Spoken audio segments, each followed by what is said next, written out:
मैं Napoleon Hill हूँ।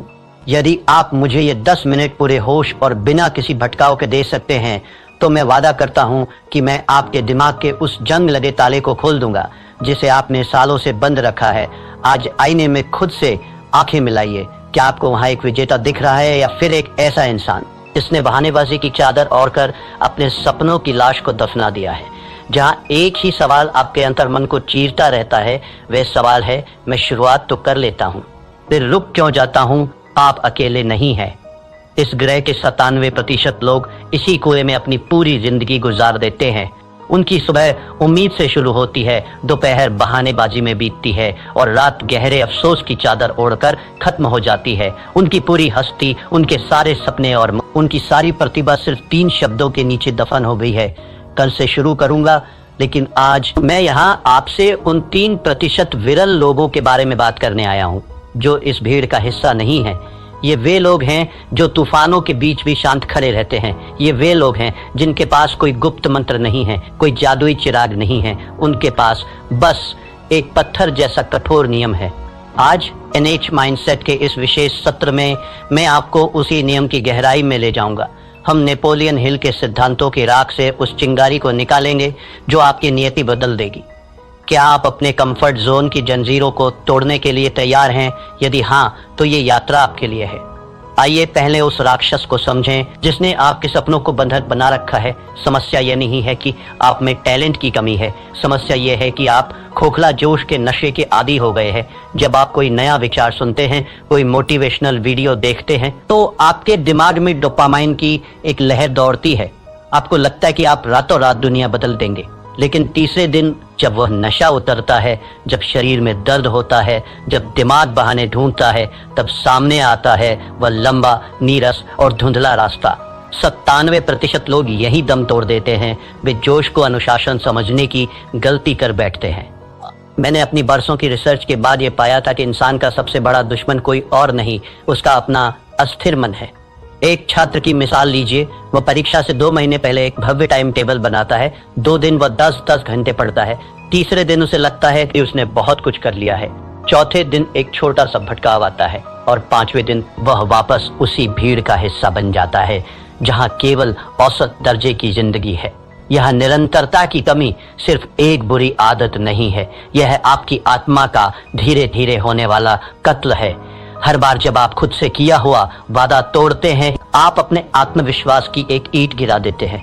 एक समय ऐसा आता है जब आप खुद पर विश्वास करना ही बंद कर देते हैं। अब जरा अपनी नजर घुमाइए और उन 3% लोगों को देखिए। क्या वे हमसे अलग मिट्टी के बने हैं? क्या एलन मस्क या बिल गेट्स के पास 24 घंटे से ज्यादा का समय है? बिल्कुल नहीं।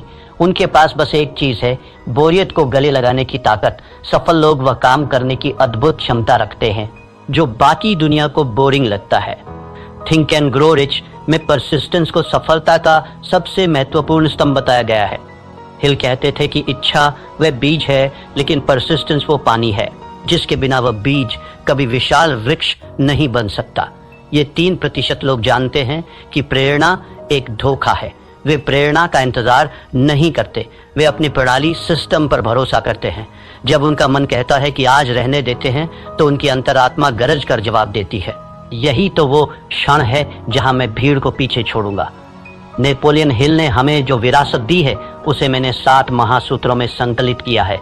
इन्हें ध्यान से सुनिए क्योंकि ये आपके जीवन के मंदिर की नींव बनेंगे। पहला सूत्र, निश्चित मुख्य उद्देश्य। आपके भटकने का सबसे बड़ा कारण यह है कि आपको पता ही नहीं कि आपकी मंजिल कहाँ है। मुझे अमीर बनना है, ये कोई लक्ष्य नहीं है, ये एक खोखली इच्छा है। मुझे अगले 12 महीनों में अपने व्यवसाय से 10 लाख रुपए कमाने हैं। यह एक निश्चित उद्देश्य है। जब तक आपका लक्ष्य स्पष्ट नहीं होगा, आपकी ऊर्जा बिखरी रहेगी। अपनी डायरी उठाइए और अभी लिखिए आप वास्तव में क्या चाहते हैं। दूसरा सूत्र, सुव्यवस्थित योजना। सिर्फ ख्याली पुलाव पकाने से महल नहीं बनते। आपको उन पत्थरों को उठाने का एक सटीक नक्शा चाहिए। अपने बड़े लक्ष्य को इतने छोटे छोटे टुकड़ों में बांट दीजिए कि उसे पूरा ना करना असंभव हो जाए। अगर आपको एक लेखक बनना है तो पूरी किताब के बारे में मत सोचिए, सिर्फ रोज के 200 शब्द लिखने का लक्ष्य रखिए। तीसरा सूत्र, परसिस्टेंस। दृढ़ता चरित्र का वह हिस्सा है जैसे लोहे के लिए कार्बन। इसके बिना आप एक कमजोर धातु की तरह हैं जो दबाव पड़ते ही टूट जाएगी। जब असफलता आपके दरवाजे पर दस्तक दे तो उसे हार मत समझिए, उसे एक कठिन गुरु मानिए जो आपको अगले स्तर के लिए तैयार कर रहा है। चौथा सूत्र, the mastermind group Napoleon Hill का मानना था कि जब दो या दो से अधिक दिमाग एक साझा उद्देश्य के लिए मिलते हैं तो एक तीसरी अदृश्य शक्ति जन्म लेती है।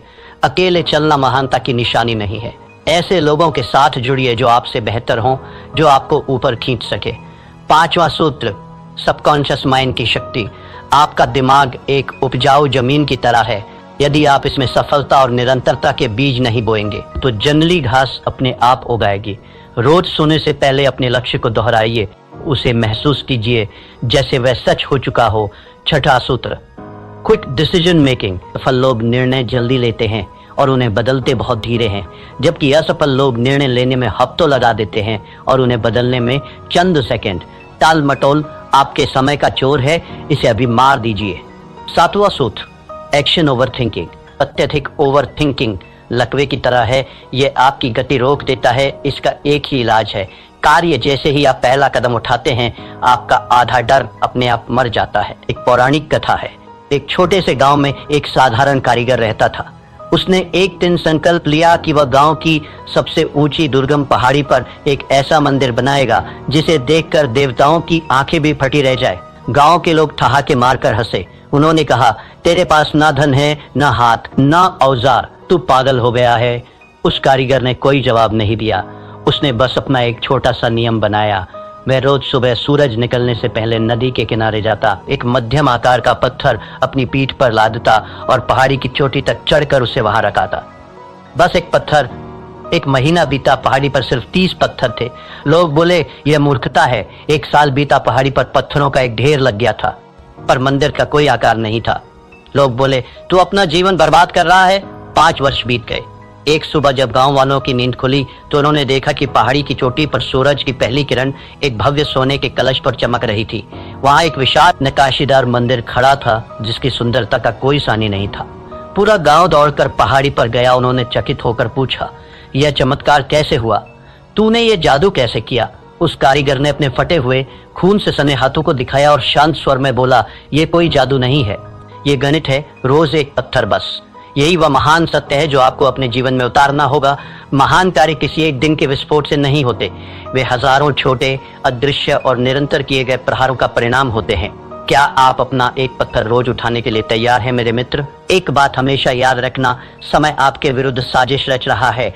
हर गुजरता हुआ दिन, हर टाला हुआ काम आपकी आत्मा का एक हिस्सा नोच कर ले जा रहा है। 97% लोग मृत्युशैया पर एक ही विचार लेकर मरते हैं, काश मैंने वह कोशिश जारी रखी होती। क्या आप अपने जीवन की अंतिम सांस इस काश के बोझ के साथ लेना चाहेंगे? यह अफसोस दुनिया के किसी भी शारीरिक दर्द से कहीं ज्यादा गहरा और कड़वा होता है। अनुशासन का वजन ग्रामों में होता है, लेकिन अफसोस का वजन टनों में होता है। चुनाव आपका है। नेपोलियन हिल ने अपनी एक और किताब में लिखा था कि अवसर अक्सर दुर्भाग्य या अस्थायी विफलता के वेश में आता है। आज जो आप असफलता महसूस कर रहे हैं, जो आलस से आपको रोक रहा है, वह वास्तव में आपकी परीक्षा है। जो इस परीक्षा को पास कर लेता है वही उस 3% की श्रेणी में खड़ा होने का हकदार बनता है। जीवन के विभिन्न क्षेत्रों में निरंतरता का प्रभाव, ये सिद्धांत केवल पैसों तक सीमित नहीं है, ये मानवीय उत्कृष्टता का सार्वभौमिक नियम है। धन के क्षेत्र में यह रोज की छोटी सी बचत है। अगर आप रोज 1% बेहतर होते हैं तो चक्रवृद्धि ब्याज कंपाउंड इंटरेस्ट के जादू से आप साल के अंत तक 37 गुना बेहतर हो चुके होंगे।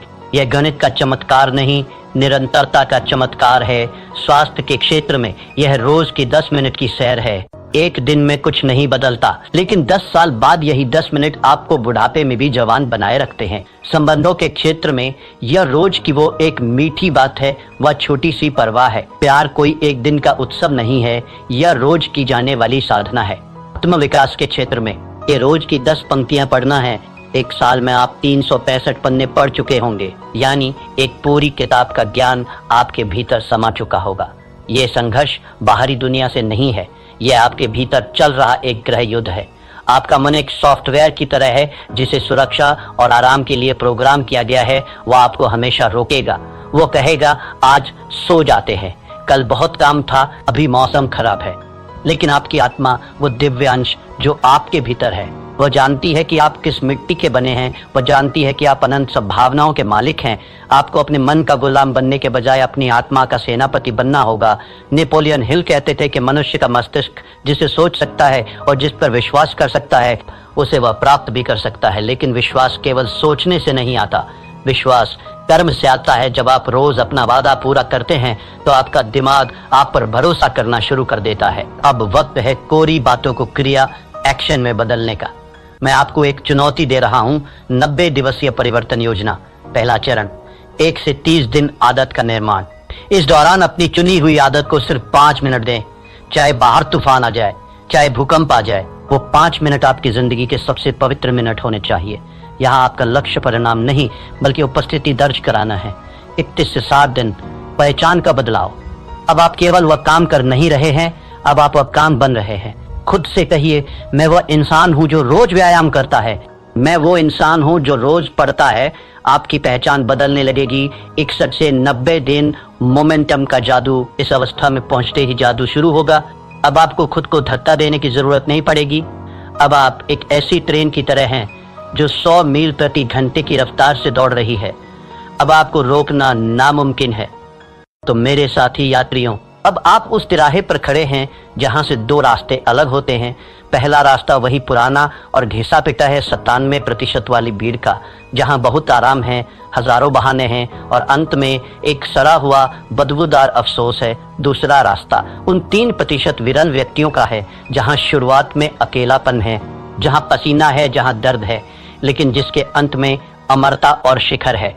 आपका दिमाग अभी भी आपके कान में फुसफुसा रहा होगा, कल से देख लेंगे भाई, आज रहने दे। उसे एक जोरदार मानसिक थप्पड़ मारिए, अपनी आत्मा की आवाज सुनिए, अपनी डायरी उठाइए और आज इसी वक्त अपने मंदिर का पहला पत्थर रखिए। याद रखिएगा, इतिहास उन्हें याद नहीं रखता जो शुरू करते हैं, इतिहास उन्हें याद रखता है जो खत्म करते हैं। आज का यह दिन फिर कभी वापस नहीं आएगा। यह सूरज कल फिर उगेगा, लेकिन क्या आप वही पुराने इंसान होंगे या एक नया व्यक्तित्व? अगर आप उस 3% के क्लब में शामिल होने का अटूट फैसला कर चुके हैं तो कमेंट सेक्शन में अपनी आज की तारीख लिखिए और पूरे गर्व के साथ टाइप कीजिए, आई एम रेडी। ये आपका खुद से किया हुआ पहला सार्वजनिक वादा होगा। उठिए, अपने भविष्य की नींव रखिए और याद रखिए, यहाँ हम सिर्फ बातें नहीं करते, हम मानसिकता बदलते हैं। मेरे पास जो 10 मिनट आपने गिरवी रखे थे उनका समय अब पूरा हो रहा है। मैंने आपको वह चाबी सौंप दी है जिसे ढूंढने में लोगों की पूरी जिंदगी बीत जाती है, लेकिन याद रखना, चाबी सिर्फ रास्ता दिखाती है, दरवाजा आपको अपने कंधों से तोड़ना होगा। अगर आपकी रगों में अब भी वो खोखला जोश नहीं बल्कि सफल होने की एक ज्वलंत इच्छा दौड़ रही है तो इस चैनल को अभी सब्सक्राइब कीजिए, क्योंकि NH माइंडसेट कोई मनोरंजन का चैनल नहीं है। ये उन 3% लोगों का गुप्त किला है जो अपनी किस्मत खुद लिखना जानते हैं।